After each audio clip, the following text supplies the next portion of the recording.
안녕하세요. 안세무사입니다. 2025년 3월 월간 세금 뉴스 시작하도록 하겠습니다. 3월 일정을 먼저 보면 3월에 가장 중요한 거 하나 말씀드리면 3월 31일까지 12월 말 결산법인 법인세 신고 납부를 해야 됩니다. 이게 상반기에 세무사 사무실이 항상 바쁜 이유가 이렇게 3월 달에 법인세 신고를 해야 되고 그리고 5월 달에 종합소득세 신고를 해야 되기 때문인데 그 법인세 신고가 이번 달에 있습니다. 또 확인을 해야 되는 게 지급명세서 제출이에요. 이 지급명세서 제출은 2024년 전체 요 사업소득, 근로소득, 퇴직소득, 기타소득 사실상 사업을 하면서 지급되는 인건비의 대부분을 3월 10일 월요일까지 지급명세서를 제출하게 되고 요거 지급명세서 제출 안 했을 때 가산세가 있어요. 그래서 이게 1년치를 한꺼번에 제출하는 거기 때문에 가산세가 뭐 0.1%, 0.2% 이렇게 붙어도 되게 커질 수 있거든요. 1년치의 인건비니까. 그래서 3월 10일까지 원천세 신고하면서 1년치 지급명세서 제출해야 되는 거 참고하시면 될 것 같습니다. 그리고 건강보험 보수총액 신고도 3월 10일까지 해야 되는데 근로소득 간이지급명세서 제출하신 분들은 올해부터 보수총액 신고하지 않아도 되고 제출을 하지 않은 분들만 따로 건강보험 보수총액 신고하시면 될 것 같습니다. 그리고 2월 달에 보통 많이 하죠. 연말정산. 연말정산과 관련해서 2월분 급여에 반영을 해서 급여가 지급되면 되니까 보통 2월 급여를 3월 초에 많이 내보내죠. 그래서 3월 초에 급여 내보낼 때 연말정산된 거 반영해서 직원급여 나가면 될 것 같습니다. 이렇게 해서 2025년 3월 사업자 세금 일정을 마치도록 하고 다음 주제 가볼게요. 다음 주제는 AI와 관련된 건데 2025년 3월 2일에 난 기사입니다. 일본 국세청이 세무조사 대상을 판별하는데 AI를 활용을 하겠다 라는 기사가 나왔습니다. 보통 세무사 업계에서 AI 하면 뭔가 세무사들의 일을 대체할 것이다 또는 세무사들의 업무를 도와줄 것이다 라는 쪽으로 많이 생각을 하는데 이게 오히려 과세관청 입장에서는 AI를 활용을 해서 세무조사 대상을 판정할 수 있는 거죠.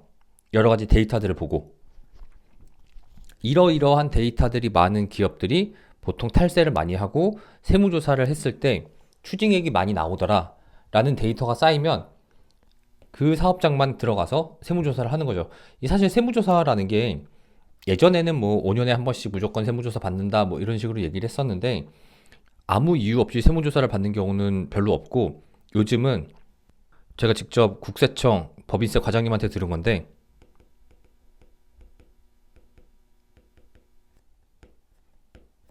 탈세 제보 이 탈세 제보로 인해서 사업장 세무조사를 굉장히 많이 한다고 합니다.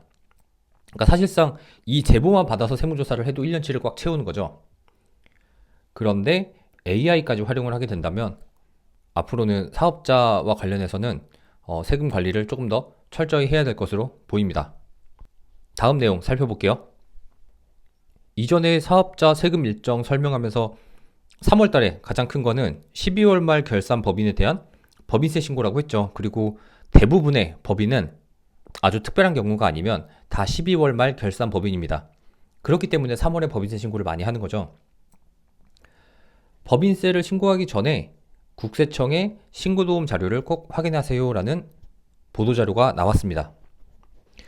그래서 이런 보도자료들을 보면 법인세를 신고할 때 어느 부분에서 주의해야 되는지 내용들을 잘 알 수 있어요.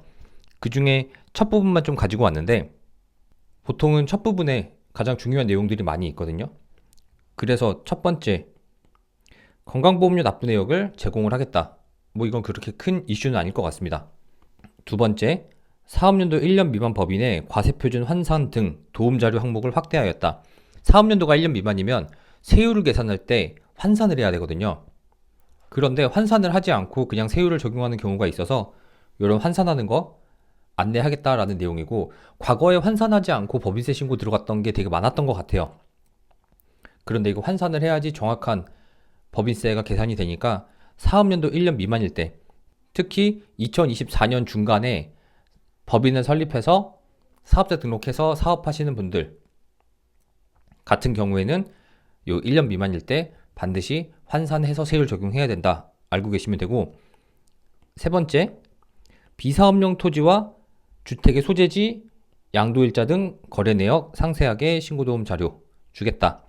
비사업용 토지와 주택 같은 경우는 법인이 양도를 했을 때, 이제 법인은 양도라는 표현보다는 매도 또는 처분이라는 표현을 쓰는데, 개인이 토지나 주택 등 부동산을 팔게 되면 양도소득세를 내게 되는데, 법인은 법인세를 내요. 법인세를 내고, 이게 만약에 공장이나 아니면 본사로 쓰는 건물 이런 것들에 대해서는 상관이 없는데, 비사업용 토지 또는 주택을 처분을 했을 때 그 처분이익이 나오면 그거에 대해서 토지 등 양도소득에 대한 법인세를 계산해야 되거든요. 이제 그런 것들 계산하기 쉽게 거래 내역 등을 상세하게 안내하겠다. 이런 부분들을 좀 주의하라는 겁니다. 그리고 네 번째, 업무용 승용차 전용 번호판. 업무용 승용차 전용 번호판이 뭐냐면 그 녹색 번호판 있죠. 8천만 원 초과하는 차에 대해서 이제 녹색으로 번호판이 나와요. 뭐 저는 개인적으로 녹색 번호판이 그렇게 흉해 보이지 않고 되게 참신해 보이던데, 어쨌건 그 전자 번호판을 부착하지 않은 법인과 관련된 거, 그리고 고유목적 사업준비금, 수입배당금, 부적절하게 세무조정한 법인에게 신고 시 유의사항을 개별 안내하는 등 취약 분야에 대한 안내를 강화하였습니다. 고유목적 사업준비금은 이제 비영리법인, 비영리법인에서 과세 이연을 위해서 설정을 하는 거고, 수입배당금 같은 경우는 이중과세를 조절을 해주는 거죠. 이런 것들을 부적절하게 세무조정한 법인에게 유의사항을 안내하겠다, 개별적으로. 이런 내용입니다. 그리고 많이 실수할 수 있는 게 요 고용증대 세액공제와 관련된 부분이에요. 이 부분도 잘 체크를 해서 법인세 신고를 해달라라는 내용이 보도자료로 나왔습니다. 저희 AN 세무회계에서는 법인세 외부 조정하고 있으니까 필요하시면 연락 주시면 될 것 같아요. 다음으로 넘어갈게요. 2025년 2월 10일에 2024년 국세 수입 실적이 나왔습니다. 충격적이게도 세금 없다 라고 하는데, 2024년 연간 국세 수입은 336.5조 원으로 전년 실적에 비해서 7.5조 원 덜 거쳤다라는 내용입니다. 그래서 세목별 증감을 보면 전년 대비해서 소득세는 좀 더 거쳤어요. 근로소득세 및 이자소득세가 증가했는데, 직장인들이 아무래도 세금을 솔직하게 낼 수밖에 없다 보니까 직장인들 근로소득세가 늘었고, 이자소득세 같은 경우는 금리가 높다 보니까 요새 금융소득 종합과세 되시는 분들이 생각보다 많아요. 그래서 금리 오른 거에 대해서 이자소득세가 증가했다. 이자를 많이 받으니까 당연히 이자소득세가 늘어나겠죠. 그런데 소득세 중에서 양도세는 좀 줄었네요. 거래가 막히니까 아무래도 양도세가 줄어들 수밖에 없죠. 양도세는 21년, 22년 이럴 때 굉장히 많이 늘어났습니다. 가장 심각하다고 보는데 법인세, 어마어마하죠. 거의 18조 원이 감소했습니다. 23년에 기업 실적이 감소하면서 24년 법인세, 24년 3월에 법인세를 거뒀겠죠. 그게 전년 대비 18조나 감소했습니다. 삼성전자 같은 데도 법인세를 항상 많이 내다가 적게 내고, SK 하이닉스 같은 경우도 적어졌는데, 물론 SK 하이닉스 같은 경우는 24년에 사업을 잘했기 때문에 25년 법인세는 많이 낼 거예요. 근데 어쨌건 법인세가 굉장히 많이 줄었다라는 거고, 논란의 상속세 1.1조 원이 늘어났네요. 늘어난 이유는 사망자가 많아졌다. 우리나라처럼 고령화로 가는 상황에서 아무래도 상속세는 계속 늘어날 것 같습니다. 이러니까 개정하기가 쉽지가 않아요. 이거 개정되면 상속세도 줄어든단 말이에요. 좋은 나라는 상속세가 좀 줄어들고 기업들이 장사를 잘해서 법인세를 좀 팍팍 내줘야 되는데, 어쨌건 지금 상황에서 상속세가 많이 늘어났다 알고 계시면 되고, 부가가치세는 8.5조 원이 늘었는데 이 부분이 조금 미스테리하네요. 근데 이 부분은 제 개인적인 생각에는 내년에 좀 줄어들 것 같아요. 지금 민간 소비가 체감상 완전 박살난 것 같거든요. 근데 어쨌건 24년에는 부가세는 많이 거쳤다 알고 계시면 되고, 교통세 크게 의미 없습니다. 다들 돈도 많이 벌고 법인도 사업도 잘 하고 부동산도 비싸게 팔고 주식도 비싸게 팔고 증여도 많이 받고 이러면서 사람들이 세금을 좀 내줘야 되는데, 어쨌건 우리나라 1년 예산에 비해서 국세 수입이 굉장히 적은 것은 맞는 것 같습니다. 뭐 전년 대비 줄었으니까요. 어쨌건 2024년 국세 수입이 2023년보다 7.5조 원 감소됐다는 내용을 가지고 설명을 드렸고, 다음으로 넘어가겠습니다.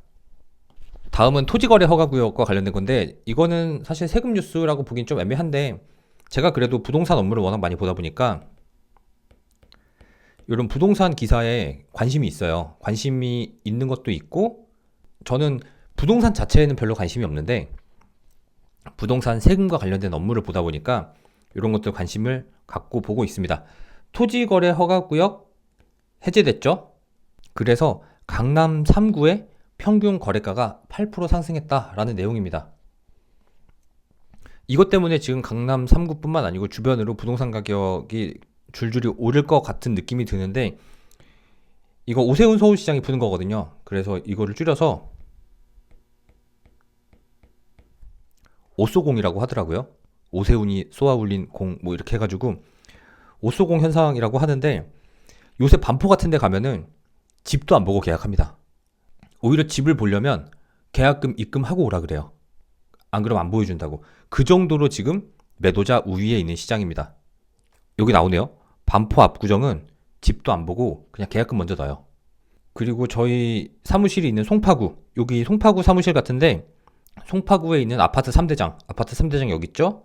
L, 리, 트, 엘스, 리센츠, 트리지움, 요렇게 줄여서 송파구의 3대장 아파트 엘리트라고 부르고 있습니다.